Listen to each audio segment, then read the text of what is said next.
Alors, nous attendons encore quelques participants, mais peut-être que déjà on pourrait commencer les présentations, Didier et François, ou peut-être même toi, Tristan, en fait. Je pense que ce serait pas mal de commencer par toi. Tristan Dubreuil, du coup, je suis référent technique à Naio, c'est-à-dire que je m'occupe de toute la partie mise en route des machines, suivi, expérimentation et formation du réseau de concessionnaires. Et sur l'ensemble du territoire français, on est 5 chez Naio à faire ce travail. Donc avec un secteur qui s'étend de Brest à Bordeaux jusqu'à Orléans. Petit secteur donc. Exactement. Didier, François, est-ce que vous souhaitez vous présenter rapidement et nous en dire un peu plus sur vous?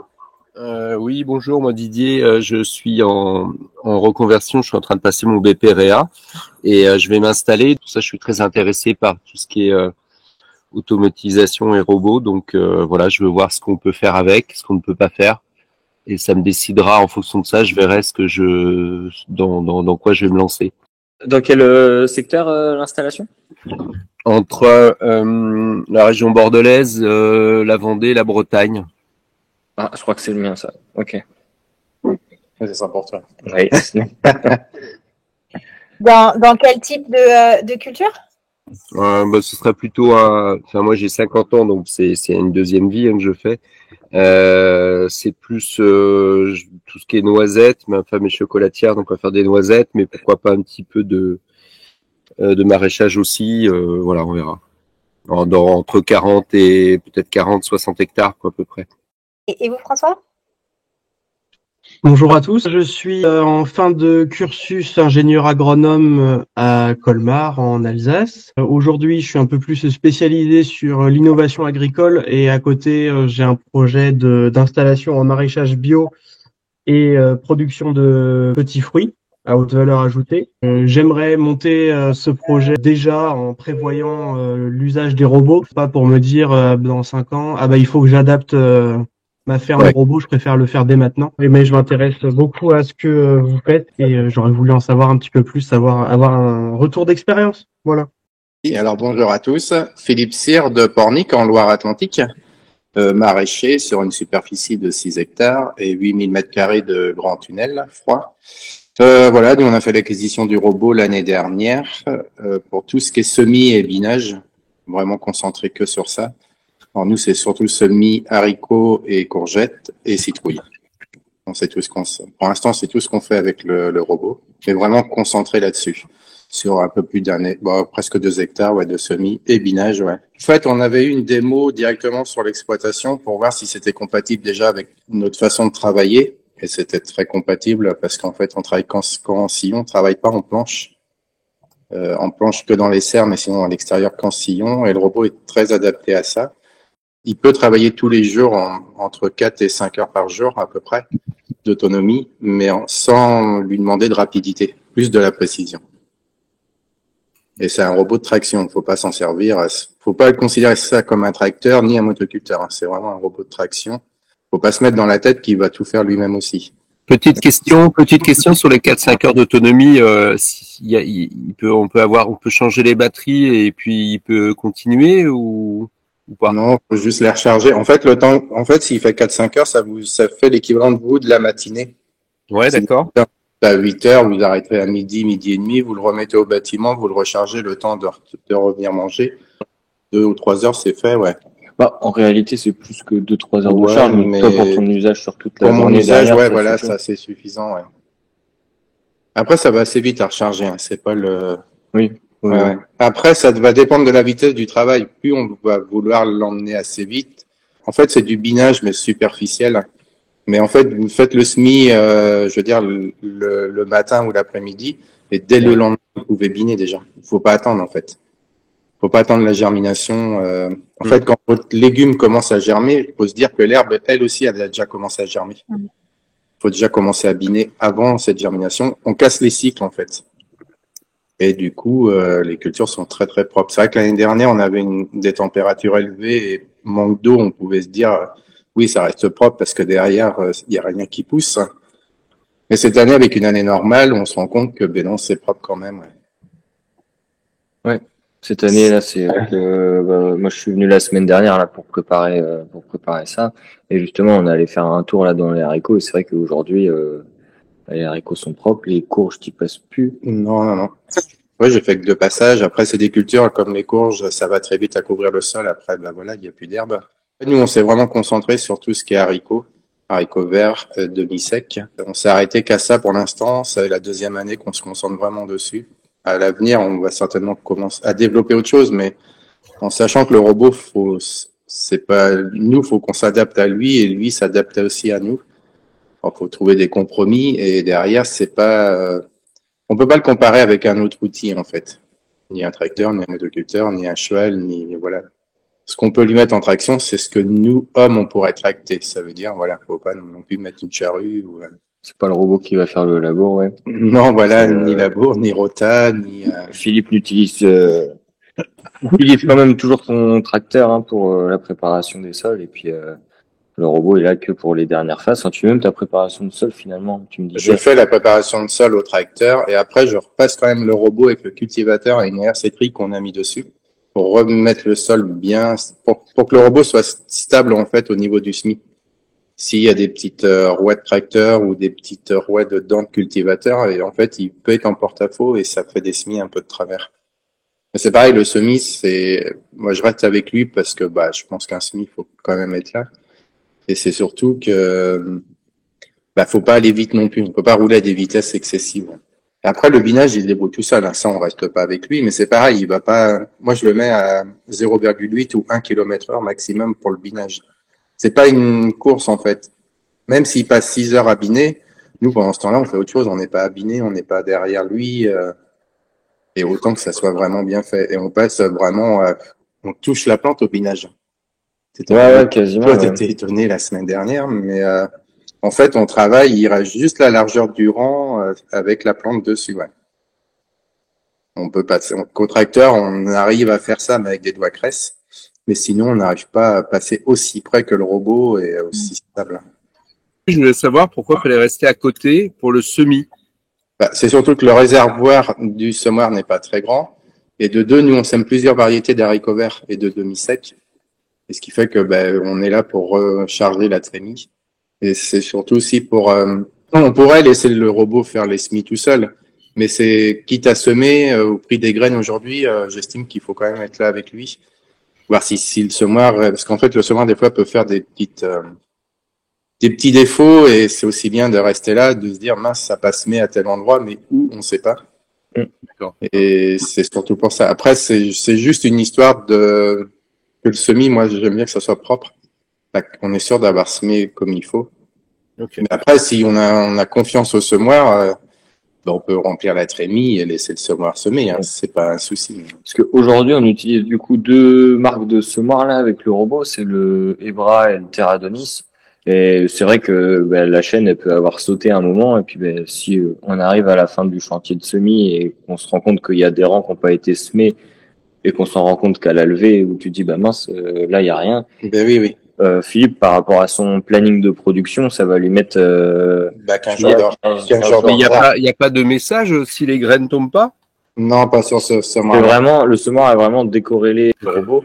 C'est-à-dire que le robot, le seul ordre qu'il applique, lui, c'est je suis ma ligne et je baisse un outil au début de ma ligne, à la fin de ma ligne. Ah oui. Et après, l'outil, ça serait, que ce soit des dents pour biner ou un semoir, le robot, consciemment, il le sait pas, quoi. Lui, c'est juste des positions GPS qu'il interprète pour son travail. D'accord. Là, chez Philippe, on a fait l'installation du robot c'est la 2e saison. On a commencé en janvier l'année dernière. Oui, voilà. Tu l'as reçu. On a fait le tour des parcelles qui allaient être utilisées de manière à les enregistrer. Et après, Philippe, pour se simplifier la vie dans son travail de tous les jours, déjà rien qu'au tracteur, a fait en sorte de standardiser ses écartements de planteuses et semoirs, avant même que le robot soit là. Et finalement, donc tu étais aussi à 80 avec ta planteuse. En fait, on a adapté le robot à l'écartement de ce qu'on avait déjà comme matériel. Si toutefois le robot, on aurait un orage et on estimerait que le robot n'arriverait pas à passer assez rapidement entre un orage et la levée des mauvaises herbes, on peut quand même faire un rattrapage au tracteur. Rattrapage binage rapidement. Parce que le robot, on peut pas travailler sous la pluie. Logique, c'est travailler sous la pluie avec l'eau avec le robot et même travailler la terre sous la pluie, c'est pas la peine. Et après, suivant l'humidité du sol, on estime que des fois le robot pourrait pas faire un bon travail. Et là, on peut faire un rattrapage que je fais très rarement. En plus, nous, on a des terres très argileuses, en fait, très motteuses. Et c'était la crainte aussi de se dire, mais est-ce que le robot va être stable sur des terres très caillouteuses, motteuses? Et en fait, ouais, très bien. Il s'adapte très bien au sol, ouais. Une fois qu'on a compris le fonctionnement, je pense que c'est très bien. Après, niveau cartographie, ouais, c'est Tristan qui nous les a fait, on va pas se mentir. Mais une fois que la cartographie est rentrée, c'est pour l'éternité du robot, quelque part. Ouais, c'est ça. Enfin, de toute façon, elles sont enregistrées de notre côté. C'est-à-dire que pour toutes les parcelles où il a eu besoin, on a fait la parcelle un petit peu comme sur les déclarations PAC, sauf que on vient rajouter les rangs à 80 cm sur l'intégralité de la parcelle, et ce qui permet d'avoir des zones de travail déjà prédéfinies pour Philippe, et il a plus qu'à lancer son robot donc pour rentrer dans les détails, soit sur la trace, soit entre les traces. Donc quand on parle de trace, on parle de ligne générale finalement. Et donc pour un SMI, on va mettre le robot à travailler sur la trace, et pour un désherbage, soit on le met sur la trace avec des outils adaptés avant la levée des plantes, soit on le met entre les traces une fois que c'est suffisant, c'est trop levé pour pouvoir passer en enjambant. Je me permets de poser des questions, mais Didier et François, bien évidemment, c'est votre webinaire, donc n'hésitez pas. Ce que je voulais savoir, Philippe, c'est qu'est-ce qui vous a motivé finalement à passer à la robotique et du coup à choisir Nayo et Oz en particulier? Plein de choses en fait. Ça fait déjà quelques années qu'on voyait le robot, sans aller au salon et tout ça, mais on en entendait parler pas mal. Après, c'était on avait le problème, c'était soit on reprenait un autre tracteur ou on prenait un robot parce qu'on avait une salariée. Et du coup, la salariée nous a dit, moi je m'en vais. On s'est dit, voilà, on prend pas de tracteur, mais on va prendre un robot. C'est dommage de parler comme ça, mais aujourd'hui, on remplace les salariés par de la robotique. Alors, c'est vrai que nous, sur notre entreprise, le salarié est remplacé par un robot, mais en sachant que du moment vu qu'on a pris un robot, on fait travailler des gens qu'on ne voit pas dans l'entreprise, mais qui travaillent dans l'ombre en fait de l'entreprise, mais on fait quand même travailler du monde. Voilà, dont Tristan, le premier. Moi, ça va. Toi, je te vois.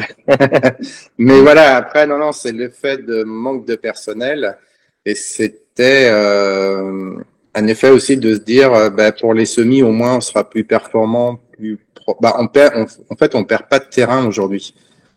Quand on sème au tracteur, tout ça, on peut avoir des décalages ou tout ça, que là, on est vraiment bien. Après, il nous sert de transport. En fait, on peut lui mettre une remorque de voiture dessus. Il y a une adaptation pour ce qu'il sert de traction, et nous, ça nous permet, quand on fait autre chose avec le tracteur, parce qu'on n'a qu'un seul tracteur sur l'entreprise, d'utiliser le robot comme moyen de transport. On met les caisses de marché dedans, on remplit les caisses, et qu'on peut emmener au bâtiment, et il peut tracter ça. Ouais. Après, moi, je le considère comme un cheval, en fait. C'est quelque chose de pas lourd. Il fait que 150 kilos. Bon, un cheval, ça fait un peu plus gros, mais sinon, il y a niveau tassement de sol, il n'y a pas de tassement de sol, il n'y a pas de bruit. Ça fait aucun bruit. On peut être avec lui, on n'entend rien du tout. C'est électrique et c'est vraiment très maniable. Même mieux qu'un cheval certainement. Mais un cheval peut pas remplacer un tracteur, peut pas remplacer une machine, mais il a un mode de traction et le robot a ça en fait. Et déjà même une remorque de voiture, on l'avait chargée à peu près à 300 kilos quand on avait fait l'essai. Tu veux dire qu'on était 5 dans la remorque? 4, ouais.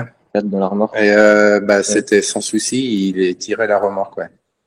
Et c'est vraiment bien déjà de pouvoir mettre une remorque parce que ça permet d'emmener du matériel, d'emmener des choses. Et quand la cartographie est faite dans la parcelle, au moins il va aller toujours tout droit avec la remorque. Et on peut le laisser rouler à 0,1 km/h. Ce qui fait que ça roule au pas, mais lui, une fois qu'il est parti, et ça permet de récolter et de mettre directement dedans sans apporter des charges trop lourdes. Ouais. Et après, on sait qu'il va pouvoir faire ces choses-là et on se dit, maintenant, c'est toi qui vas t'adapter à notre travail et vu qu'on sait que tu peux faire ça et nous, on peut faire ça. Après, une fois que la cartographie est faite, mais il y a rien à faire. Hein. Je veux dire, on le met dans la parcelle, on le met en route, il retrouve où il est, on demande, tu fais soit la ligne ou entre les lignes et voilà, point final. Ouais. Il t'a fait changer quand même quelque chose là cette année avec les choux dans les serres.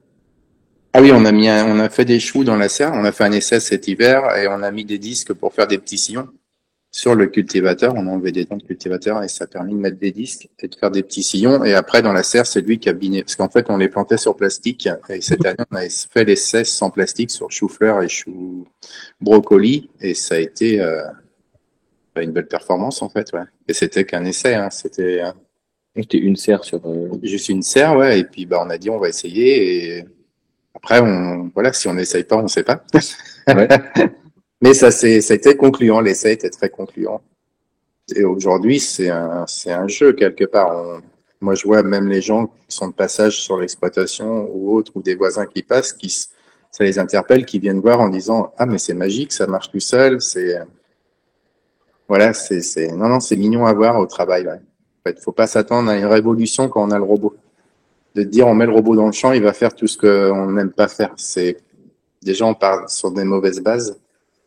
Faut se dire, si nous on arrive à faire ça, le robot va le faire. En fait, il va enlever les tâches qu'on faisait avant, en fait. On pour ramasser les haricots verts l'été, les courgettes, des choses comme ça, les demi-secs, et c'est vrai que c'est très intéressant, hein. Vous partez avec un outil qui fait aucun bruit, vous êtes dans la nature avec lui à travailler, y a pas, on n'éteint pas et on rallume pas le tracteur, on n'a pas de tassement de sol, c'est pas, non, c'est hyper agréable, ouais. Mais après, il s'adapte à chaque personne et à chaque entreprise.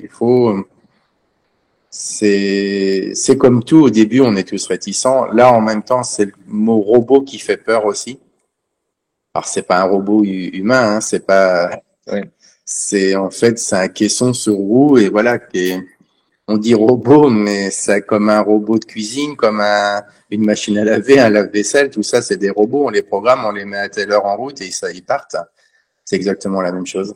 Aujourd'hui, on vous le retire. Comment ça se passe pour vous? L'année dernière, on me l'aurait retiré, j'aurais rien dit. Cette année, non. Je dirais, non, j'en ai l'utilisation, je veux pas qu'on me l'enlève. Au début, il y a des choses, des petits réglages, des petites choses, on fait, ah, mais mince, alors que ça marchait bien, mais c'était, j'appelais Tristan à chaque fois que je faisais un SMI, pratiquement. Ouais, parce on a beau essayer de simplifier, nous, côté Nayo, l'expérience utilisateur, ça n'en reste pas moins un appareil technologique, quoi. Donc, c'est vrai que autant sur les questions de programmation que sur même les antennes, etc. Oui, et puis souvent c'était juste parce qu'il faisait pas son demi-tour dans le bon sens et il me disait, non, mais en fait, tu l'as mis à droite ou à gauche? Ah oui, mince. Ou alors d'avoir posé un truc bizarrement dessus et je capte pas, mais l'antenne GPS est allumée. Ah mince. Et des choses comme ça, en fait. C'était des petites... qu'aujourd'hui, tout se fait machinalement. Et la semaine dernière. Même pour te dire, tu m'as même appelé en me disant, mais tu te sers pas du robot, tu m'as encore pas appelé. Oui, c'est vrai. Je dis si, ça fait 2 mois. On est des générations, on n'a pas connu l'ordi enfant, et la première fois qu'on l'a vu arriver à la maison, l'ordinateur, on a fait oui, mais c'est pas pour nous. Et aujourd'hui, on sait s'en servir. Bon, on connaît pas toute l'utilisation, mais on nous l'enlèverait, on dirait, même le téléphone portable. On enlèverait le portable, on dirait, c'est pas que ça nous manquerait, mais on dirait, ah oui, mais du coup, si j'ai un appel, je fais comment? Si on a un souci, on appelle tout de suite, nous, c'est Tristan, et tout de suite, il décroche, que si t'arrives, et on est dépanné dans la seconde qui suit, ouais. Et ça n'empêche pas d'être une demi-journée, voire une journée en attente en disant, oui, mais moi, je suis asthmé ou abiné, et ça marche pas. On a une réponse, au plus tard, le quart d'heure qui suit, ouais. Il y a toujours une action-réaction, hein, c'est... Et si votre tracteur tombe en panne, est-ce que vous avez aussi une réponse au plus tard dans le quart d'heure? Oui, on a la réponse, mais le problème, c'est qu'on n'a pas spécialement de technicien qui se déplace, parce qu'un robot, encore, Tristan arrive tout de suite à dépanner, parce que ça reste encore, c'est de la petite mécanique. Mais un tracteur, non, on va avoir le technicien, mais ça va être dans la demi-journée qui suit, ouais. Je veux dire, il n'y a pas de vidange, il n'y a pas de moteur, même si c'est un moteur électrique, mais je veux dire, c'est pas de la motorisation, Pas d'huile partout. Il n'y a pas d'huile partout, oui, c'est ça. Et déjà aussi, il n'y a pas dans la culture, il n'y a pas de fuite d'huile, il n'y a pas de tous ces problèmes-là. On a des protos de planteuses à l'étude, mais on sait qu'aujourd'hui, ils sont trop tyrans pour ce qu'on leur demande et du coup, ça a un impact négatif sur la mécanique du robot. Donc, c'est pas quelque chose qu'on va déployer de suite avant d'alléger le système. Et c'est l'attente qu'on a aujourd'hui, c'est la planteuse, ouais. Pour les premières plantations de printemps, en fait, parce au départ, on fait des petites quantités. Après, quand on plante vraiment les grosses quantités, là, on a notre planteuse derrière le tracteur. Mais là, on n'a pas le choix que de biner avec le tracteur, parce que sinon, il faudrait rentrer tous les rangs un par un de la plantation au tracteur, et ça serait un passe-temps infini. Et quand vous dites c'est pas pour tout de suite, la planteuse, c'est dans quel horizon à peu près vous avez prévu? La première vague de proto a déjà été faite. Et après, je suis pas, enfin, du coup, c'est pas sur mon secteur là que la planteuse est testée. Je sais pas exactement quand est-ce que ça doit venir. En fait, elle est toute simple, hein, la planteuse, c'est juste un buteur avec un tube et 2 roues tasseuses derrière. C'est tout simple. Hein. En fait, le robot, du moment qu'il sème ou il plante, il sait après, avec la cartographie, où biner, en fait. Au printemps, on plante que 10 caisses de betteraves, un peu de poireaux au début, comme ça, pour mettre en route. Et c'est vrai qu'on se dit, bah, c'est vrai, ça serait fait avec le robot. Au moins, lui, après, on a juste nous, on pourrait faire autre chose et lui pourrait biner ses premières cultures.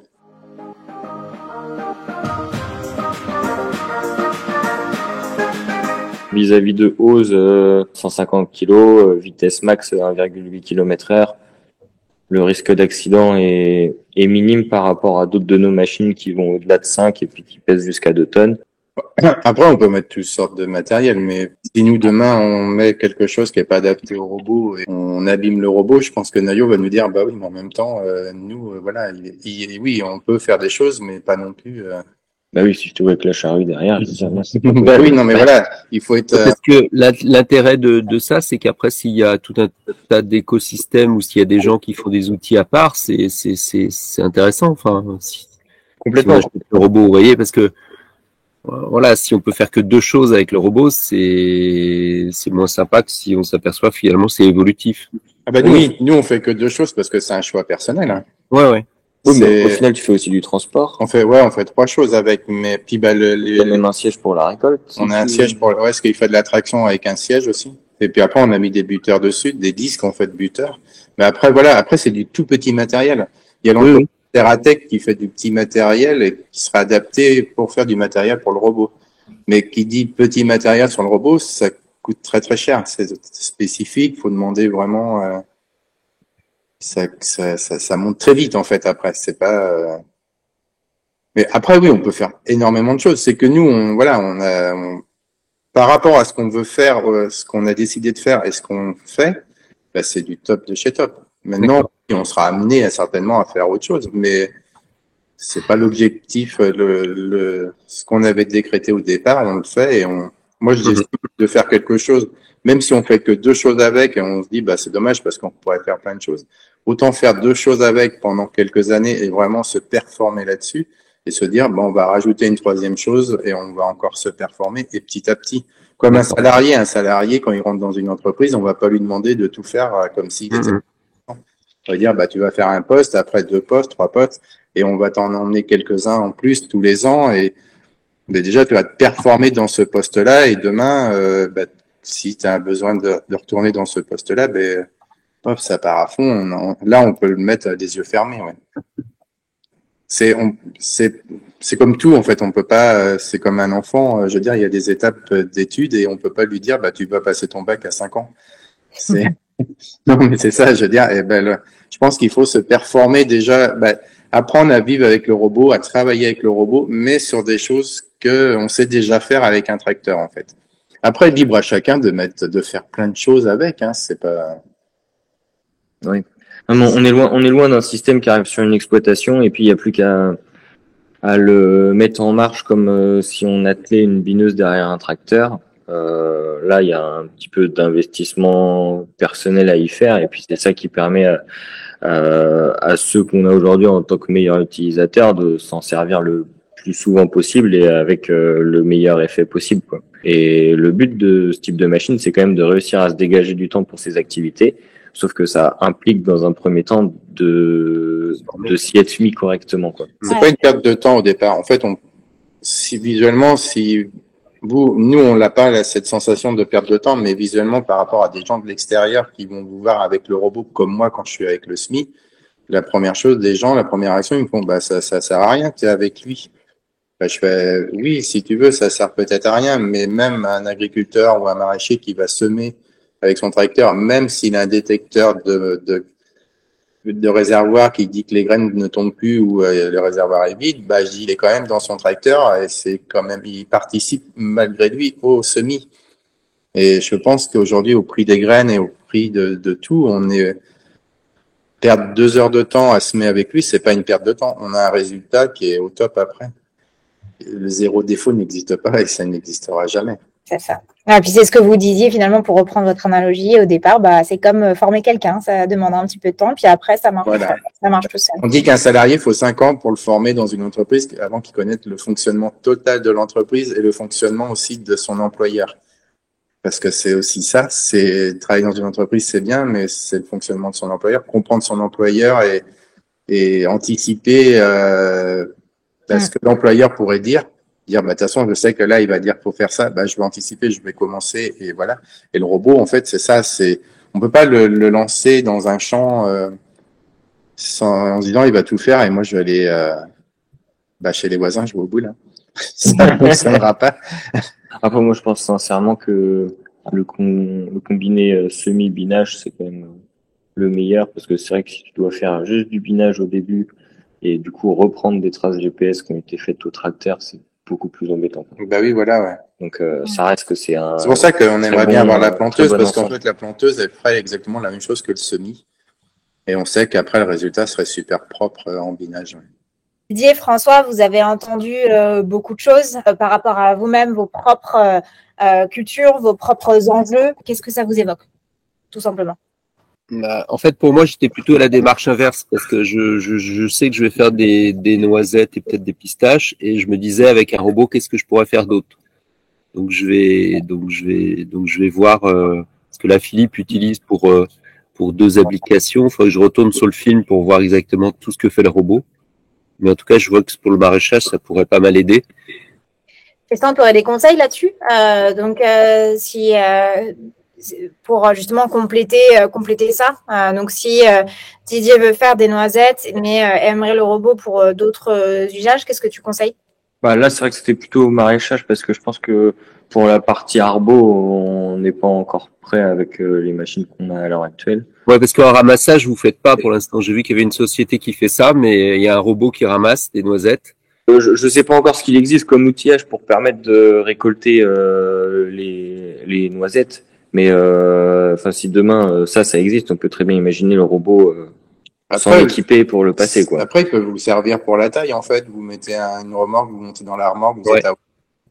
Après, il peut servir à dérouler des gaines, perforées.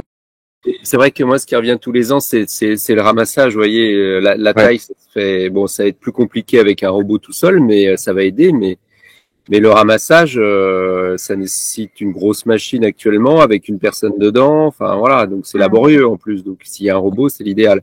Et donc de toute façon, comme on va pas faire que ça, je me dis je ferai quelque chose à côté. Et donc c'est pour ça que j'avais visionné votre robot en complément d'une autre exploitation. Okay. Après, je vais pas mentir, mais le robot, on s'en sert que 6 mois de l'année. Hein. Ouais. Vous avez les 6 mois de l'hiver, à part si vous avez de la serre qu'on peut s'en servir, mais et après, c'est comme nous, hein, quand il pleut, on va pas travailler dehors, le robot. Non. Oui, j'ai bien aimé la comparaison. C'est exactement pareil. En fait. Et voilà, il faut. En fait, le robot, on peut pas dire qu'il y a un humain, mais c'est presque, faut le considérer comme ça. Ouais. C'est pour ça que je le considère un cheval, parce qu'au moins, on est peut-être plus près du cheval que de l'humain, niveau traction et utilisation. Moi, la frayeur que j'ai plus par rapport à la réception satellite sous les aussi, ouais, sous les arbres. Ça fait parapluie en fait. Là, le robot, lui, s'arrête complètement jusqu'à retrouver le signal. Et aujourd'hui, je suis pas sûr qu'en écosystème arboricole, on soit capable de capter suffisamment le signal pour que ça fonctionne tout du long comme il faut, quoi. D'accord. Après, il faut qu'il travaille sur un terrain assez plane, parce que si on est dans des ornières, trucs comme ça, ça marche pas.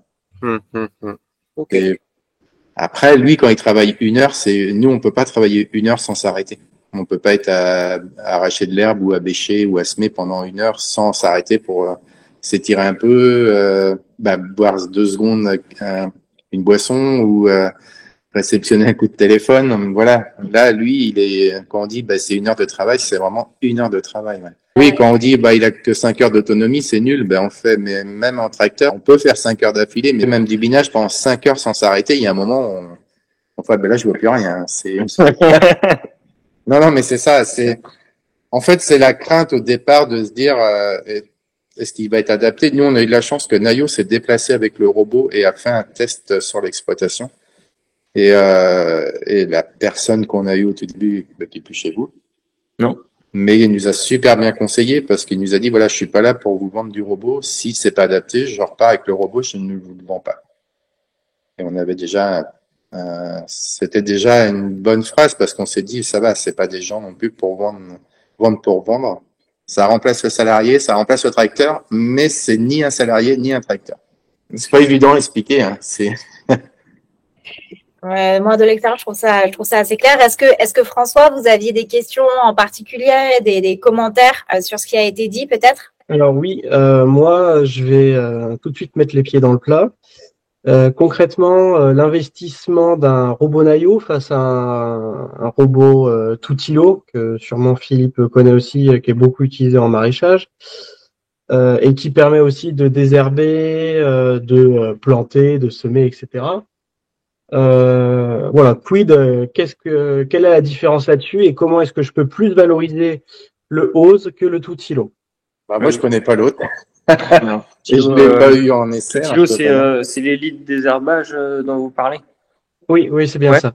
Ok, j'ai un client qui a les deux pour le coup, et ils sont pas utilisés du tout de la même façon. C'est-à-dire que Philippe vous a donné les exemples d'applications que lui il a chez lui avec son Ose. Et là, ce client il est équipé donc du Tutilo. Ils ont également un Tultitrack de TerraTech avec chacun leurs applications différentes. Donc il y a plus de salariés qu'ici, puisque je ne sais pas si tu avais présenté l'exploitation. Ah oui, je suis associé avec ma sœur. On n'est que tous les deux sur les 6 hectares. Donc ici, il y a que 2 personnes en comparaison à l'autre où ils ont tout silo. Déjà, il y a quasiment une dizaine de personnes à travailler sur l'exploitation, puisqu'il y a également de la vente, etc. Et c'est vrai que du coup, le tout silo, pour moi, de la vue que j'en ai en les ayant vus l'utiliser, c'est essentiellement du désherbage. Alors certes, avec des positions plus confortables qu'être allongé, qu'être à 4 pattes dans la parcelle ou avec la binette. Mais ça reste un travail où on reste dans une position fixe avec les bras qui tendent et malgré tout, de ce que j'ai pu entendre, quand même le cou qui peut tirer un peu, les épaules également. Là, le but quand même avec le robot, c'est de réussir à se détacher du temps, notamment sur le désherbage, donc des rangs. C'est là où on disait que Isabelle, elle avait beaucoup laissé, elle avait pu constater cette année qu'il y avait moins d'herbe, donc et se concentrer plus sur vraiment l'interplan au final, ce qui est le plus compliqué à venir désherber pour ce type de machine. Et donc éviter de perdre du temps sur pas les passe-pieds, mais les interrangs. Le but, c'est aussi d'éviter de faire qu'une seule tâche de binage. Donc, c'est vrai que depuis que on a rajouté les semoirs sur le robot au niveau polyvalence, on est quand même relativement plus intéressant. Au niveau des outils qui sont déjà à la gamme, on a aussi un gros soc qui est utilisé pour toutes les plantations pommes de terre, oignons, et tracer vraiment des sillons relativement profonds pour pouvoir mettre on va dire de la racine dedans, quoi, pour faire simple. Et après le robot peut permettre de repasser pour reboucher. Donc ils ont du parcellaire qui est vraiment autour aussi de l'exploitation. Et en gros, cette année, ils m'ont demandé de découper les parcelles un peu de la même façon que ce que j'ai fait chez Philippe. Mais Philippe, je lui ai fait un ensemble de parcelles à 80 cm.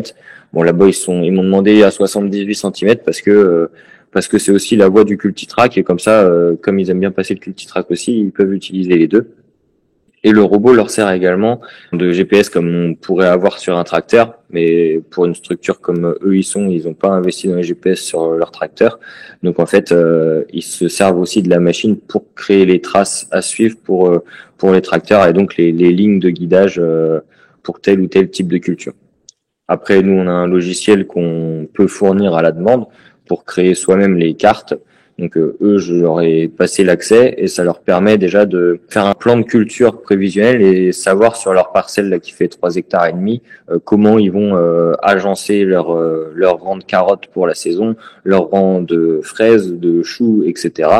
Et de gérer avec le robot directement le travail qu'il va faire, soit pour faire les semis avec, c'est notamment ce qu'ils font avec les carottes, soit juste les sillons comme je vous disais, et puis là ils vont se servir des traces pour dérouler des bâches pour les fraises. Ok, merci. Et du coup, dernière question notamment pour Philippe. Le retour sur investissement, il est estimé à combien d'années par rapport à un salarié qui serait là à temps plein? En fait, c'était estimé nous à l'époque le robot au prix aujourd'hui il est beaucoup plus cher, mais nous il était le prix d'un salarié à l'année. Et plus cher, c'est quoi plus cher aujourd'hui? Je sais pas. Combien? Aujourd'hui, il me semble qu'on est aux alentours de 35 000 hors subvention. Ok, d'accord. Philippe, tu l'as eu hein? 21 000. On l'a acheté il y a 2 ans en fait, parce qu'on l'a eu en 2021. En fait, on a fait l'achat en 2021, mais on a eu la livraison en février 2022. Et c'était les prix de 2021. Déjà en 2022, il avait augmenté. Parce que nous, avec le matériel qu'on a pris on avait pris la herse, le cultivateur, bineuse, siège et chape pour la remorque. Ouais. On en avait pour 29 000 en tout. Le robot en lui-même, il était à 21. Sans aide, on n'a pas pris d'aide, parce qu'on a on a invité notre banquier à la démonstration à l'époque, et il nous a dit, non, mais il faut y aller, il faut prendre le robot. On voulait lui faire voir aussi ce que c'était le robot. Et lui-même a dit, non, mais il faut y aller. Et en fait, c'était l'équivalent d'un salarié à l'année, ouais. Aujourd'hui, ça fait un peu plus. Je sais que les gens attendent les aides pour pouvoir investir là-dedans. Et là, il y a 30 ou 40%, non, je crois. Oui, c'est ça. France Agrimaire aujourd'hui, c'est ça? Ouais. Est-ce que il y a que France Agrimaire, comment? Je sais plus je crois qu'il y a les PCAE. Oui, les PCAE, je sais pas s'il y en a cette année, si. Normalement, si, mais je sais pas. France Agrimaire, mais déjà, c'est beaucoup, 30 ou 40%. On retourne. Parce qu'il y a France Agrimaire, on n'a pas de formation à faire qu'un PCAE, il y a 2 jours de formation. Et par rapport du coup à sa question sur la rentabilité de la machine, là, tu l'estimerais donc peut-être pas dans la première année, mais dans. C'est du long terme. Après, on peut pas estimer ça comme ça. Ouais.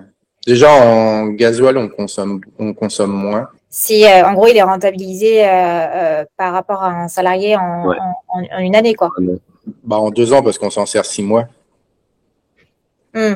Faudrait 2 années. En fait, sur 2 ans, ça ferait une année, mais ça ferait sur 2 saisons pour le rentabiliser, ouais. Sauf que c'est 5 heures d'autonomie de robot égale d'autonomie d'une personne, quoi. Mais ça serait pas exagéré de dire ça. Dans n'importe quelle tâche qu'on peut faire dans le métier agricole, moi je le vois au niveau maraîchage, ça fait plus de 30 ans que je fais ce métier-là, et on peut être une demi-heure à fond, mais on est obligé de s'arrêter 5-10 minutes. Il y a soit, des trucs tout bêtes, se moucher, d'aller chercher un verre, d'aller chercher une bouteille d'eau parce qu'on l'a oublié, d'aller chercher un outil parce qu'on n'a pas anticipé d'emmener tous les outils avec soi, d'avoir trouver du monde, d'avoir un coup de téléphone, de recevoir un technicien. Monde, oui, c'est sûr. Oui, aussi, ouais. Oui, puis il y a un temps qu'on calcule pas, mais ça c'est n'importe quel corps de métier, c'est le temps que nous on passe aussi. Et aujourd'hui, si toi tu passes moins de temps à travailler, tu le comptes pas finalement parce que tu fais autre chose. Oui. Et puis tu n'es pas capable de compter le temps que non, voilà, ouais. Toi tu y es. Non, parce que ce matin on était à planter le poireau et lui il était à biner les haricots verts. Il a fait 4 heures de binage ce matin et même si je le fais au tracteur, je vais rouler plus vite, je vais peut-être mettre qu'1 heure. Mais j'ai gagné 1 heure en fait dans la journée. Et pendant ce temps-là, on peut faire autre chose. On n'a pas le stress à se dire ah merde, c'est vrai, j'ai les haricots à biner ce soir, j'ai oublié de le faire. Et que là, non, ça se fait tout seul. Et en plus, on a une bineuse guidée, ce qui fait qu'il faut être 2, un sur le tracteur, un sur la bineuse, pour guider la bineuse pour pas abîmer trop les légumes. Et là, lui, il fait tout seul. Ouais. On enlève 2 personnes en fait, automatiquement. Ouais. Non, moi, c'est ce que je dis. Même si je reste avec lui au semis, on le gagne après au binage. Ça fonctionne la nuit ou pas? On considère que le robot doit fonctionner quand vous travaillez. Ah, d'accord. C'est plus pour s'éviter le type d'astreinte. Ah bon. Je veux dire, Bah, tout quand- comme les robots en élevage, quand les vaches elles sont pas passées, puis qu'on reçoit une alerte, je pense qu'on n'est pas hyper content de devoir se lever pour pour ça. Ce serait pas. Non, puis ça serait plus aussi une crainte de se le faire voler la nuit. Ouais. Ah oui, d'accord. Oui. Un truc tout bête, c'est de se dire, mais merde, le robot, il est rendu où? Bon, on le retrouverait grâce au GPS, mais ça serait quand même une contrainte très chiante. Si c'est comme un salarié dans l'entreprise, bah, vous le mettez en route le matin quand vous arrivez et à midi, bah, au moment de partir déjeuner, bah, vous dites, bah, tiens, je vais le remettre à recharger et l'après-midi, si on a de l'utilisation, bah, au moins il est prêt et hop, on est reparti. Faut être présent quelque part. Parce qu'après, on reçoit quand même quelques messages. Il peut être décalé dans le rang, il s'arrête et il nous envoie un message. Il peut avoir perdu la fonction GPS et au bout d'un moment, ben là, il se trouve décalé parce qu'en fait, il a été trop longtemps sans GPS. Il peut être, suivant, ben nous, c'est arrivé avec le cultivateur, trop on l'avait mis dans la serre, mais il y avait trop de résidus de culture et du coup, il s'était retrouvé bourré et en fait, il dit, ben je suis embêté, parce qu'en plus, ces messages sont rigolos, mais je suis embêté, mais venez m'aider, ouais. Suivant le chantier, suivant comment vous l'avez mis en la tournée, il peut dire, ça y est, j'ai fini, mon travail est terminé, venez me chercher, ouais. Et ça, en pleine nuit, ça serait... C'est un peu plus embêtant du coup. Ouais, puis bah, c'est la crainte de laisser quelque chose tourner la nuit. On a légèrement dépassé l'heure, donc déjà je voulais vous remercier à tous les trois, enfin tous les quatre surtout. Est-ce que peut-être on ouvre juste pour une dernière petite question si vous en avez, et puis sinon on va passer à une petite conclusion. Je veux pas non plus vous prendre trop de votre temps respectivement. Didier, François ou même vous, Philippe, est-ce que vous auriez une dernière question que vous souhaiteriez poser? Non, c'était très clair. Merci à Philippe et Tristan pour leurs informations très très claires et ce sera positif pour la suite. Rien. Non, mais après, faut pas avoir. En fait, c'est la peur, hein. C'est la peur de informatique, robotique. Mais après, c'est ce que je dis, hein, faut partir sur des tâches qu'on sait déjà faire en fait et les faire avec le robot. Faut pas partir sur des tâches. Petit à petit, je pense qu'on va. Oui, puis les choses vont s'améliorer. Même chez vous, Nayo, vous allez certainement sortir du matériel. Il va y avoir des choses qui vont se faire petit à petit. Et c'est ce que je dis, on a des métiers où on est patient et il faut être patient. Faut pas non plus, comme dit l'expression, mettre la charrue devant les bœufs. Mais c'est ça, il faut. Voilà, Nayo le vend déjà à l'origine pour les semis et binages. Ouais. C'est plus là-dessus et faut partir sur déjà des connaissances en fait. Faut pas partir. Après oui, on peut lui mettre un pulvérisateur, on peut lui mettre plein de choses qu'on peut améliorer, mais faut déjà s'en servir sur des bases acquises Simple. en fait. Ouais, simple. acquises. Mais voilà, c'est tout ce que je peux dire. Mais après, nous, on a un sol très compliqué. C'était la crainte aussi de se dire, on a un sol très argileux, limoneux argileux. On s'est dit, oh là, mais ça va pas fonctionner. Et en fait, si, c'est très bien adapté au sol. Super, merci beaucoup Philippe, merci Didier, François et à Tristan d'avoir organisé tout ça. Je vous souhaite à tous une super belle après-midi et puis à très vite par email et autres. Merci, au revoir. Au revoir. Au revoir. Bonne journée. Au revoir, bonne journée.